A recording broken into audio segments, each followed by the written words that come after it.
Une partie de cette édition, Soir d'info, j'ai le grand plaisir de recevoir deux universitaires, tous deux professeurs d'économie, professeur Chanta Devarajan, ou Devarajan, comme on dirait en français. Bonsoir, professeur. Merci. Vous êtes professeur à l'université de Georgetown aux États-Unis et ancien économiste en chef de la Banque mondiale pour la région Afrique, mais aussi pour la région Moyen-Orient et Afrique du Nord, n'est-ce pas? Et aussi l'Asie du Sud. Et de l'Asie du Sud. Nous en reparlerons tout à l'heure puisque voilà, toutes ces zones, vous les avez couvertes dans une publication dont on va parler tout à l'heure. Bonsoir, professeur Amadou Alimbaï. Bonsoir. Vous êtes professeur titulaire des universités, ancien recteur de l'université Cheikh Anta Diop de Dakar et actuel directeur du laboratoire d'analyse des politiques de développement à la faculté des sciences économiques et de gestion dans la dite université.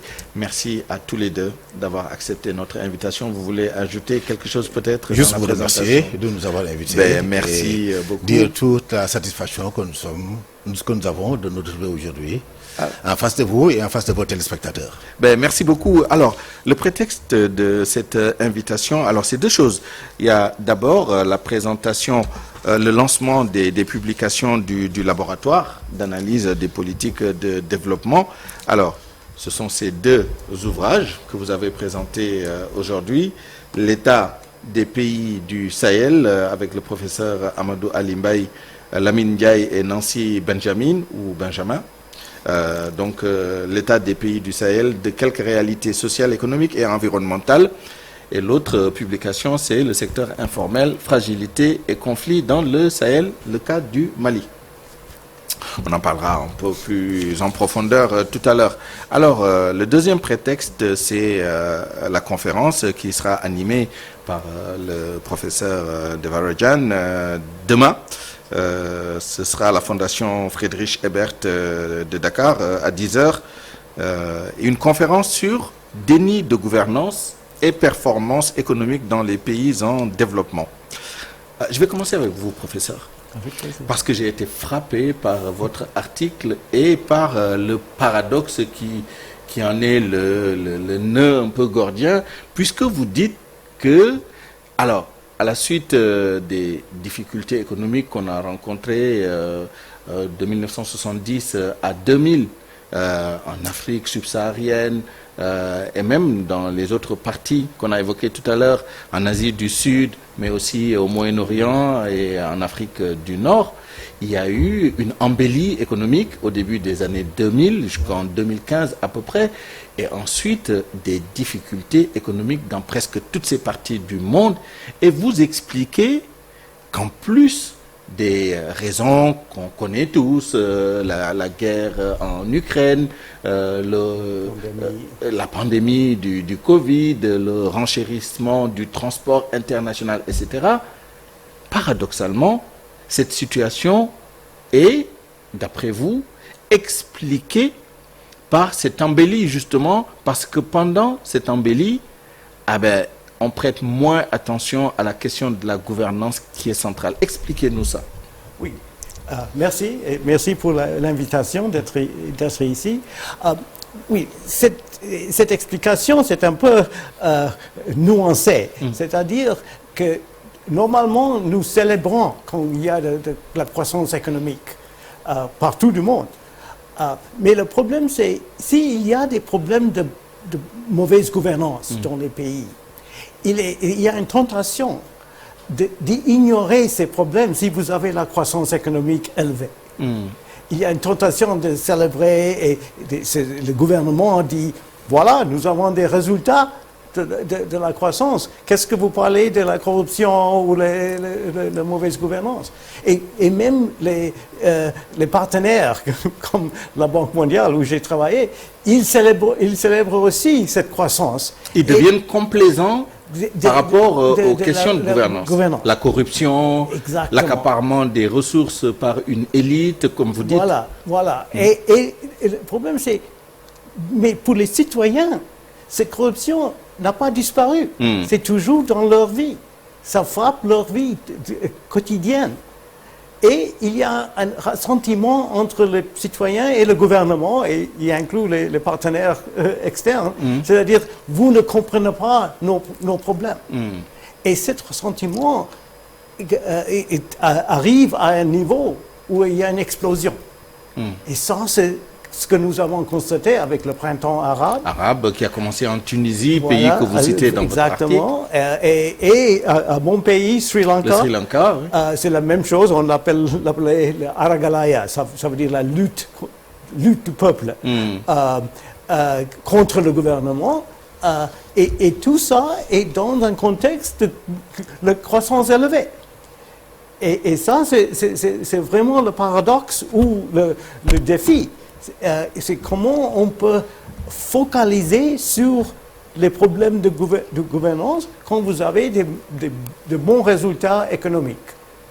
Il faut des bons résultats économiques, il faut des infrastructures, il faut tout ça, mais il faut aussi la satisfaction de la population, une qualité de vie, une satisfaction de la vie. Alors, j'aimerais introduire le professeur Amadou Alimbaye sur cette question, parce que, en tout cas, à mon niveau, j'ai tendance à penser que c'est ce qu'a vécu le Sénégal ces dernières années. Je ne sais pas si le parallèle est pertinent, parce qu'on se demande comment un régime qui a quand même fait autant de choses que le régime du président Macky Sall en termes d'infrastructures, de performances économiques, a été voué aux gémonies par une bonne partie de la population. On a entendu hier, par exemple, lors de la journée des martyrs, des gens dire, des citoyens dire, vous pouvez construire des ponts en diamant, vous pouvez construire des ponts en or, si on n'a pas la justice, on n'en veut pas. C'est quand même assez paradoxal. Oui, je serai plus nuancé concernant la situation du Sénégal. Mais auparavant, vous me permettrez quand même de parler un tout petit peu de ces deux livres. Non, mais on reviendra là-dessus. Ah, d'accord. Oh, bien sûr. Alors, oui, pour le cas du Sénégal, les gens parlent beaucoup de problèmes de gouvernance et autres, et de dettes cachées. Mais le débat public, à mon avis, ne met pas le doigt sur les questions principales. Je crois qu'on a un débat public, notamment sur la question de la dette, qui est complètement politisé et qui ne pose pas les vrais problèmes. Moi, je pense que concernant la dette, il y a beaucoup de zones d'ombre. Vous voyez, la communication est restée très institutionnelle. Les chercheurs se sont très peu accaparés de la question. Donc, il y a très peu de neutralité dans le débat et beaucoup de confusion. Et je pense que actuellement, la priorité devrait être que doit-on faire pour sortir de là? Parce qu'on ne voit pas qu'on est en train d'aller droit au mur. Moi, je pense que il y a un risque systémique qui est là, qui guette le pays, qui guette la sous-région. Et je crois qu'à moins qu'on aille très rapidement vers une solution durable et soutenable à la question de la dette, qui passe par une restructuration, à mon avis, ben, on risque de se réveiller et d'avoir de mauvaises surprises. Vous voyez, actuellement, je crois que la sous-région et la zone OMA nous sert un peu de soupape de sécurité. Mais ça ne peut pas continuer indéfiniment. Moi, je crois que ce qui risque d'arriver, c'est qu'on se réveille un bon jour et qu'on soit obligé d'aller vers des ajustements drastiques. Et c'est ça mon inquiétude. Et si vous suivez maintenant le débat public autour de la dette et ces questions-là, c'est le blame game, comme disent les Américains. Et c'est pas moi, c'est vous. Mais on oublie qu'il y a une réalité qui est là et des menaces qui sont là. Mais, par exemple, qu'est-ce qui va se passer si un jour la Côte d'Ivoire se lève et dire je sors de la zone franc? Parce que c'est la Côte d'Ivoire maintenant qui porte tous les pays à bout de bras. Mais est-ce que nous, on a un schéma alternatif pour nous permettre de continuer à fonctionner? Non. Je crois qu'on est assis sur le poudrière et les gens font comme si c'était autre chose, quoi. Donc je suis un peu nuancé par rapport au courant du débat public actuel. Alors, je voulais juste vous entendre sur cette question avant de revenir sur les deux publications. Et je reviens au professeur de Varachan sur la question de la dette justement qui a été évoquée, parce que vous en parlez aussi. Et le parallèle continue avec le Sri Lanka qui n'a pas voulu restructurer sa dette au bon moment, c'est-à-dire avant la dégradation de sa note souveraine et la restructuration forcée. Alors, je ne vous demanderai pas de donner un conseil au Sénégal, mais encore une fois, si on regarde les situations, comment sortir de cette ornière dans laquelle on se trouve? Le professeur dit qu'il est plutôt favorable à la restructuration. de la dette immédiatement, vous diriez la même Oui, chose. je suis tout à fait d'accord que le problème, c'est si vous retardez la restructuration, ça va coûter beaucoup plus. Ça, c'est ce que j'appelle les coûts du nid.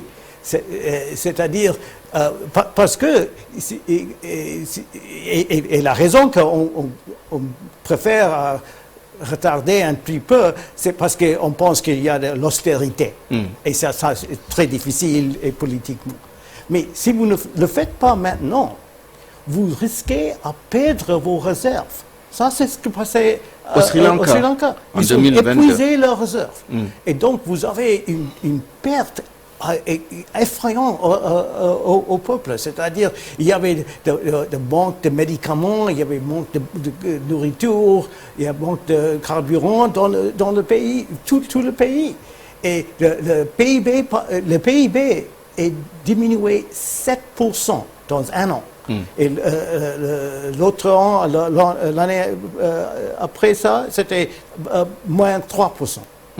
Donc c'était 10% sur 2 ans. Entre 2 ans. Ça, c'est un prix très élevé à payer pour n'avoir pas fait la restructuration à temps. Ah oui. Évidemment, le parallèle s'arrête là parce que effectivement, on n'a pas la même configuration, pas une monnaie nationale, pas une banque centrale du pays, etc. Mais encore une fois, vous, qu'est-ce que cet article vous a inspiré en termes de préconisation, en termes de conseils politiques ou politico-économiques pour les autorités du Sénégal? Sur la question de la dette? Sur la question de la dette et bien au-delà, des politiques économiques qui sont mises en œuvre actuellement. Écoutez, sur la question de la dette, comme je l'ai dit tantôt, je pense que le plus rapidement, on va vers la restructuration, mais le mieux ça vaut. Et ensuite, il ne faut pas perdre de vue que, de toute façon, ça fera mal. La consolidation budgétaire, c'est-à-dire gérer les dépenses et les recettes, c'est deux exercices qui font mal. Et c'est inévitable. Je crois que ça, il faut aussi qu'on le comprenne. Voilà, je crois qu'il y a des moments où il faut comprendre que ça doit aller mal, et on l'accepte. D'accord. Maintenant, sur la question de la gouvernance, je crois que ça, c'est une question fondamentale. Parce que si vous voyez ce qui se passe dans la zone du Sahel, il y a deux mots extraordinaires qui frappent cette région. Cette région du Sahel concentre le plus de conflits en Afrique et dans le monde. Cette région du Sahel concentre le plus de précarité, de pauvreté et de vulnérabilité en Afrique et dans le monde. Et les deux sont corrélés. Ça veut dire quoi? Ça veut dire que la situation de conflit a des implications sur les conditions de vie. Mais la précarité des conditions de vie également attise les conflits. Et les deux sont déterminés par le sujet qui nous réunit aujourd'hui, c'est la gouvernance. C'est la gouvernance, absolument. Et les institutions. Les pays du Sahel font face à des défis institutionnels extraordinaires. Le premier défi, c'est d'abord le contrôle du territoire. Ça, c'est extrêmement important. Tous les pays du Sahel parlent de souveraineté. Mais la première manifestation de la souveraineté, c'est de contrôler son territoire. Si vous avez un territoire où des groupes hostiles peuvent venir s'installer pendant longtemps, ça que vous vous en rendiez compte, vous n'êtes pas souverain. Et ce qui s'est passé au Niger, Boko Haram est resté là pendant des années, à endoctriner des gens, et c'est lors de la première attaque que le gouvernement s'est réveillé brutalement. Donc ça, c'est un problème. Mais puisqu'il y a des zones qui ne sont pas contrôlées, ça signifie aussi que le service public ne va pas là-bas. La sécurité ne va pas là-bas. L'éducation ne va pas là-bas. Et ça aussi, c'est un problème.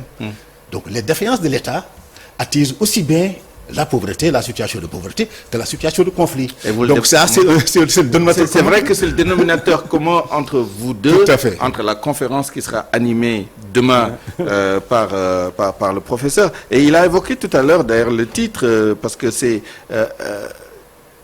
le coût du déni. Ça c'est quand même très fort. Et vous évoquez les questions de gouvernance qui expliquent en partie justement la situation dans laquelle se trouvent nos États du Sahel. Alors, ces deux publications, on va en parler quand même, pour nous dire de quoi il s'agit, de quoi ça parle, au-delà du titre. On a commencé à évoquer déjà cet ouvrage-là, avant d'arriver au cas du Mali sur l'informel, mais sur la situation des pays eu égard à la gouvernance et au cycle économique, la vulnérabilité et comment il y a une relation de cause à effet, mais un serpent qui se mord la queue. On essaie de comprendre quelle est la logique justement de cette étude-là, de cette publication, comment les faits sont imbriqués. La situation économique, les tensions qu'il y a, les problèmes de sécurité, de gouvernance, de maîtrise du territoire, de déploiement des services publics. Expliquez-nous le lien et ce faisant, dites-nous comment est née cette publication en particulier ou les deux à la fois. Alors, ces publications sont interreliées. Oui. C'est ce qu'on appelle les publications jumelles. Le premier livre sur l'état des pays du Sahel donne une image plus générale de la situation, ses causes, ses conséquences, ses implications. Concernant maintenant le premier livre, c'est une étude de cas sur le Mali, basée sur des enquêtes, et sur des interviews, sur des focus group, pour mieux comprendre les interrelations entre la précarité et les conflits. Vous voyez, il y a un nœud de 3 phénomènes qui interagissent. Le premier phénomène, c'est les conflits. Le deuxième phénomène, c'est la précarité. Et le troisième phénomène, c'est les institutions, la faillite des institutions. Ces 3 phénomènes interagissent et maintiennent ces pays dans un cercle vicieux dont il est difficile de sortir. C'est ça le problème. Et si moi je devais les classer par ordre d'importance, je mettrais en tête le problème des institutions. Parce que le problème avec les pays du Sahel, mais je crois que ça c'est aussi vrai pour la plupart des pays africains, c'est ce que j'appellerais le paradoxe de l'homme fort africain. Je pourrais me dire la tragédie de l'homme fort africain. Parce que souvent ça finit très mal. L'homme fort africain, c'est quelqu'un qui est dans une illusion de puissance, de superpuissance. Et en fait, cette puissance ne s'exerce que contre les groupes faibles et vulnérables. Et ça se voit à tous les niveaux. C'est les minorités religieuses qui paient, c'est les minorités politiques qui paient, c'est les minorités ethniques qui paient. Et ça, c'est une tendance qu'on voit partout en Afrique.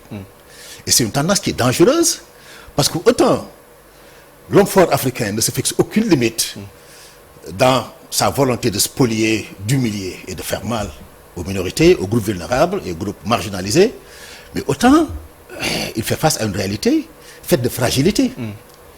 Parce que, comme je vous l'ai dit, il ne contrôle pas son territoire et il est complètement désarmé face à tous les groupes organisés. Que ce soit les rebelles, que ce soit les syndicats, que ce soit les cartels, que ce soit les multinationales. Enfin, c'est ça le problème. Il y a donc une illusion de puissance qui a un total déphasage avec une réalité, mais faite en fait de fragilité dans l'exercice du pouvoir. Et ce qui fait donc que les groupes marginalisés, qui s'estiment opprimés, s'organisent et font face à l'État central. Et c'est une tendance que vous voyez partout. Si vous voyez ce qui se passe au Mali qu'on a étudié dans le détail, écoutez, la rébellion est prise en charge d'abord par les Touaregs et les Peuls. Amadou Koufa est un Peul. Et Iyad Agali, un Touareg. Et vous allez dans la plupart de ces pays en conflit, c'est la même tendance que vous observez. Mais ce n'est pas seulement, ce n'est pas les seuls groupes, mais même si on élargit, les femmes sont marginalisées. Les résidents des zones rurales sont marginalisés. Les arabisants sont marginalisés dans nos pays. Vous voyez, la distribution du revenu se fait de manière asymétrique. Et les gens qui n'ont pas de voix, on les oublie. Mais tout le monde a tendance alors à chercher une voie pour exister. Et c'est ce qui amène ces logiques de conflit et de confrontation. Alors, vous avez cité aussi la jeunesse, le facteur démographique, que vous citez aussi, qui est un facteur très important.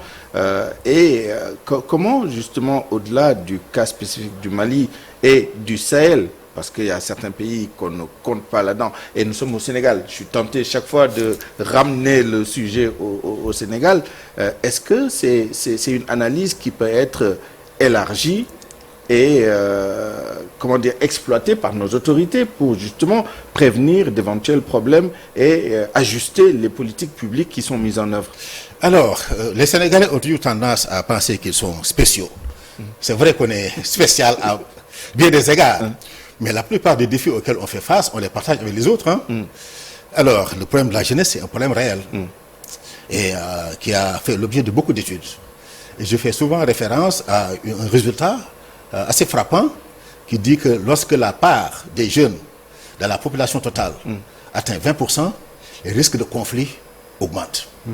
Quand ça atteint 35%, les risques de conflit atteignent 150%. 150%, le chiffre Vous voyez, frappé, oui. Voilà. Et ça, c'est une réalité. Et les jeunes veulent se faire une place. Il faut voir qu'eux aussi, ils font partie des groupes exclus. Vous voyez, les jeunes, les femmes, les résidents des autres, c'est les groupes, c'est les groupes c'est les groupes les plus exclus du système économique dans nos pays. Et ils ont des revendications. Ils pensent qu'ils ont autant de légitimité que les gouvernants. Et ils ont accès aux réseaux sociaux. Et donc, la tentation est très facile pour eux de s'organiser et de créer des problèmes. Ce que vous voyez partout, dans tous les pays en développement, non seulement en Afrique, mais au Bangladesh, et partout. Et Chantal en a parlé dans son article. Oui, la jeunesse, c'est un pilier important, une pièce importante du puzzle. Et ça fait peur parce qu'au Sénégal, quand on sait que 75% de la population a moins de 35 ans, quand on fait le parallèle avec les chiffres que vous avez donnés, ça fait quand même un peu peur. Au-delà de la question de la jeunesse, vous parlez des classes sociales. Oui. C'est-à-dire entre l'élite et les segments les plus vulnérables de la population. Ce qui s'est passé avec les politiques qui ont été mises en œuvre dans la période que vous avez citée, c'est que la classe moyenne s'est complètement délitée, s'est appauvrie, et c'est l'une des explications des tensions et des crises sociales auxquelles on assiste. L'illusion que les plus riches s'enrichissent davantage, que les pauvres sont tirés de la pauvreté, mais il y a des perdants entre les deux. Comment expliquer ce phénomène? C'est un autre point dans ce domaine de l'optimisme de la croissance. Parce qu'avec la croissance, sans doute, il y a une diminution de pauvreté. C'est ce qu'on a constaté en Asie, en Moyen-Orient, tous les pays. Mais le problème, c'est ça c'est la pauvreté extrême. C'est-à-dire les gens qui vivent à $3 par jour.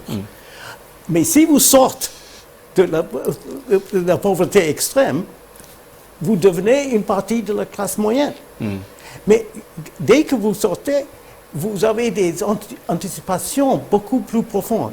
Par exemple, la bonne gouvernance, où vous souhaitez une position dans la fonction publique. Et ça, ce sont les choses qui sont plus rares, étant donné les politiques économiques et la capture des rentes et les choses comme ça. Donc, ça, c'est la raison que ce sont les jeunes de la classe moyenne qui sont les révolutionnaires, on appelle génération Z, n'est-ce pas? À Madagascar, au Maroc, pas loin d'ici. Et je crois que ça, c'est un phénomène que nous allons voir plus et plus pendant les années suivantes. N'est-ce pas? Alors, on va commencer avec vous pour quand même les recommandations pour justement régler le problème là, de ce déni du coût justement de cette situation que vous évoquez. Quelles sont les mesures à prendre, quelles sont les inflexions à apporter à nos politiques publiques justement pour éviter ce paradoxe de la croissance économique qui génère des crises sociales, parce qu'il y a des gagnants certes, mais surtout des perdants qui n'accepteront pas le statu quo? La première proposition, c'est d'être très prudent quand vous avez la croissance économique. C'est de poser des questions. Quelle est l'origine de cette croissance économique? Il y a une tendance, surtout dans les organisations internationales, de dire nous focalisons sur les résultats. Ce n'est pas le processus qui est important, ce sont les résultats qui sont importants. Non, je dis que le processus est assez important. Parce que si vous avez arrivé à ces résultats de la croissance économique avec beaucoup de corruption, vous avez un problème. Vous n'êtes pas assez riche que vous pensez. Et donc ça, c'est la première. Le deuxième, c'est quand vous avez la croissance économique, c'est le meilleur temps pour adresser les problèmes de la bonne gouvernance. Parce que améliorer la gouvernance. Parce que chaque réforme a besoin de partager parmi les gagnants et les gens qui perdent. Mais si vous avez plus de ressources, à distribuer parmi les gens qui perdent, c'est beaucoup plus facile que si vous êtes dans un système d'austérité. Donc ça, c'est le temps de focaliser sur la bonne gouvernance, pas de l'ignorer. Le troisième, et c'est ce que nous venons de discuter, c'est d'être transparent avec l'information. Une des choses que nous avons constatées, c'est une chose qui a frappé les citoyens, c'est que tout le monde a caché cette corruption. Si vous êtes transparent, ça donne une possibilité que les gens qui gagnent essaient de diminuer ce qu'ils gagnent. Donc, la transparence est fondamentale. Ce que vous faites avec les télévisions et les médias, il faut augmenter ça. N'est-ce pas? Alors, revenons sur ces publications et cette fois-ci avec ce focus sur le Mali. Oui. Alors, c'est une étude scientifique. Hein. Oui. Vous l'avez dit tout à l'heure, il y a eu de la collecte de données quantitatives, qualitatives, sur la base des documents officiels, mais aussi des données primaires que vous avez générées vous-même à travers des outils et des méthodologies très, très claires.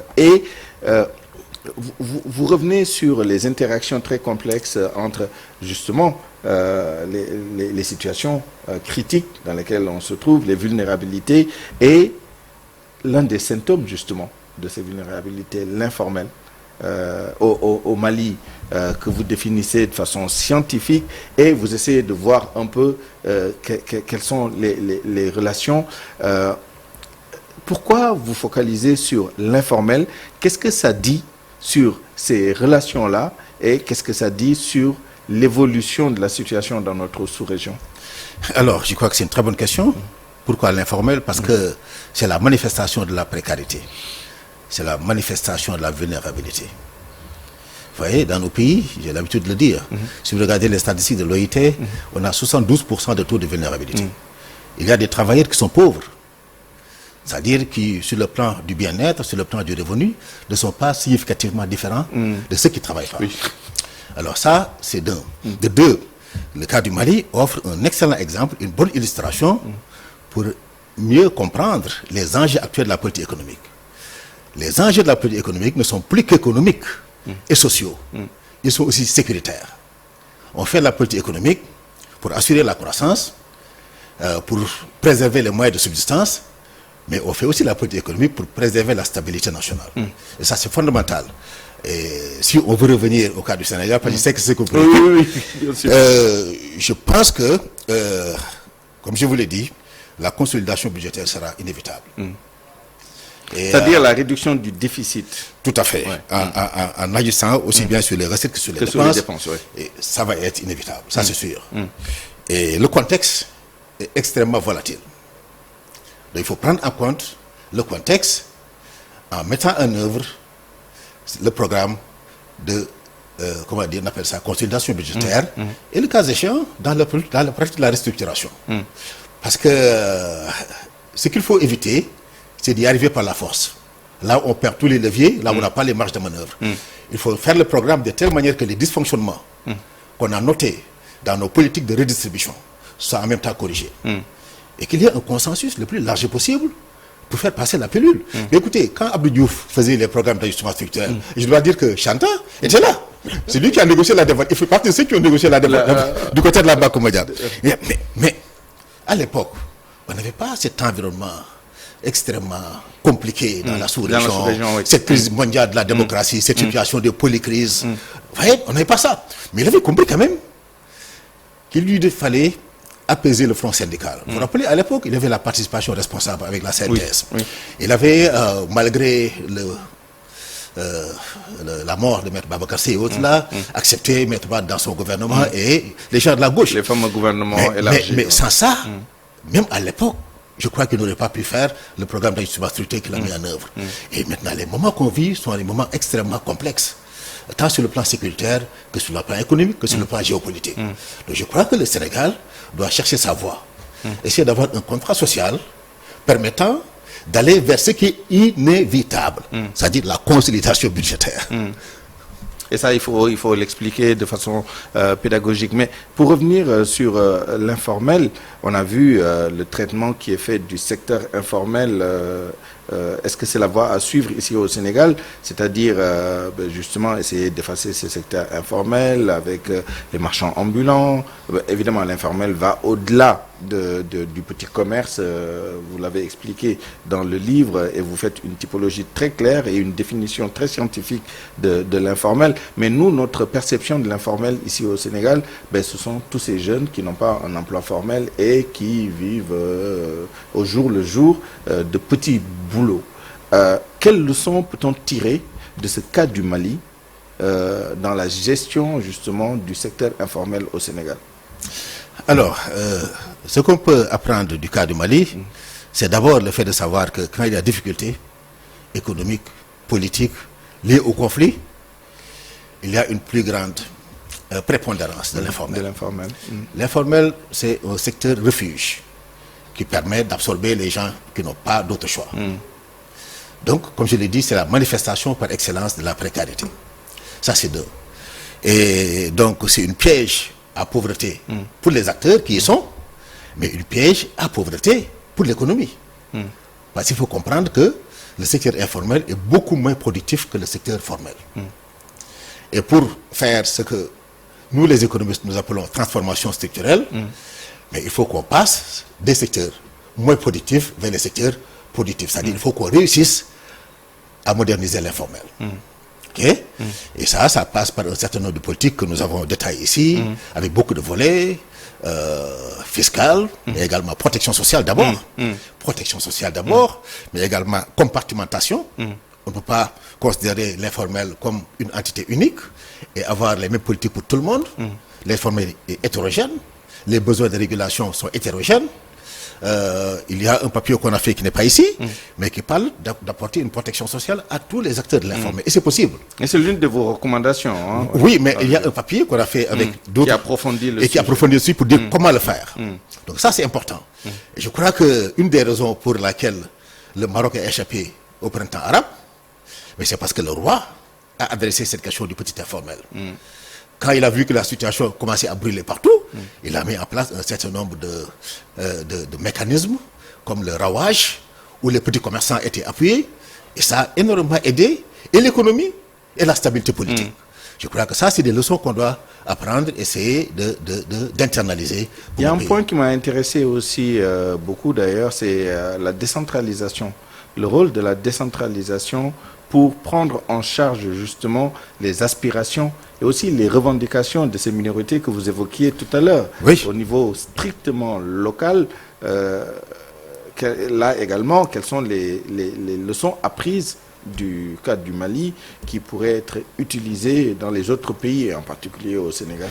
Mais oui, parce qu'effectivement, la décentralisation est au moyen de faire face à ce qu'on a dit tantôt. L'éloignement des périphéries, des centres, des capitales. Vous voyez, ce qu'on a dit, hein, il y a des régions qui sont pratiquement ignorées, et ça c'est dans tous les pays. Vous savez, au Libéria, pays que j'ai aussi étudié, il y a des zones qui se sentent plus proches de la Côte d'Ivoire que du Libéria, qui utilisent plus le CFA que le dollar libérien. Et au Mali, il y a des zones qui sont plus proches de l'Algérie que du Mali. Donc ça, c'est de gros soucis. Mais une politique de décentralisation bien menée et amènerait les populations à se prendre en charge et éviter cela.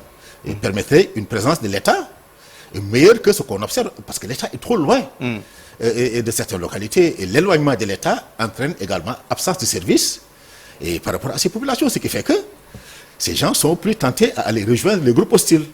Parce que les djihadistes, qu'est-ce qu'ils vendent? Mais ils vendent la bonne gouvernance. C'est ça. Quand ils viennent, ils disent... Moi, j'ai vu beaucoup de publications des CSAS, Center for Strategic qui ont montré que ils proposent une justice plus équitable. Ils proposent des moyens de subsistance plus favorables que ce que l'État peut donner. Parce qu'il faut savoir qu'ils opèrent sur une zone plus élargie. C'est ça.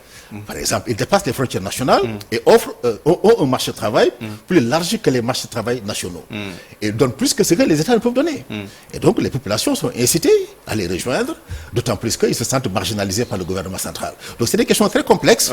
Et il y a énormément de choses à apprendre des pays qui sont déjà en crise et ne pas considérer que nous, on est totalement et définitivement préserver de les mauvaises politiques provoquent les mauvaises conséquences partout. Évidemment, on ne peut pas faire le tour de la question. L'objet ou l'objectif de l'exercice, c'est de donner envie, justement, aux lecteurs d'aller à la découverte, justement, de tout ce travail qui a été réalisé. Et je peux vous assurer que c'est un travail méthodique, c'est une mine d'informations et pas seulement pour les lecteurs, pas seulement pour les universitaires, mais aussi pour nos autorités, pour les policy makers de nos pays, je peux vous l'assurer. Alors, comment obtenir ces publications? Alors, les livres ont été publiés par les presses universitaires de Dakar, comme vous voyez, oui. Et voilà, ils sont disponibles là-bas. D'accord, très bien. Alors, évidemment, professeur, l'objet, c'était pas de faire la conférence ici. La conférence, ce sera demain à 10h à la Fondation Friedrich Ebert. J'espère que ça a donné envie, parce que l'accès est libre. Hein. Oui. Donc, si vous voulez y assister et aller plus en profondeur sur la thèse qui a été évoquée tout à l'heure, et peut-être poser des questions, interagir avec vous sur les cas que vous avez évoqués, que ce soit en Afrique subsaharienne, au Sri Lanka, au Bangladesh et dans les pays de l'Afrique du Nord et du Moyen-Orient. Il y a une mine d'informations et franchement beaucoup de grains à moudre, en tout cas pour ceux qui veulent réfléchir sur des questions. J'ai quand même une dernière question pour vous parce que vous avez travaillé à la Banque mondiale. La question qui se pose aujourd'hui, c'est la question de la signature d'un programme entre le Sénégal et le FMI. Est-ce que c'est un sujet sur lequel vous avez réfléchi? Quels sont les avantages et les inconvénients avec le recul que vous avez, d'anciens très hauts fonctionnaires de la Banque mondiale? Donc, je l'ai réfléchi dans le contexte de Sri Lanka, parce que le Sri Lanka aussi, ils ont resté 2 ans avant de signer l'accord avec le FMI. Tous les économistes dans le pays, moi inclus, ont conseillé qu'il faut signer un accord en 2020. Mais ils ont resté jusqu'à 2022, autant que quand ils ont épuisé leurs réserves. Ils n'avaient pas un choix. Et c'était beaucoup plus difficile à ce moment-là. Parce que vous n'avez pas le pouvoir de négociation. Donc, le plus tôt que vous pouvez signer l'accord, c'est mieux. Il y avait un péché d'orgueil parce que d'après l'article, on disait aux autorités sri-lankaises, le Bangladesh a signé et il répondait ou elle répondait, nous ne sommes pas le Bangladesh. Et ça résonne chez nous parce que chez nous, ce serait une humiliation de faire une restructuration. C'est ce que les autorités, certaines autorités en tout cas, ont dit. Ce serait une honte. Je pense que les gens craignent plutôt le temps que ça prend. Parce qu'il faut quand même mettre d'accord les différents créanciers. Oui, bien sûr. Et ça prend du temps quand même.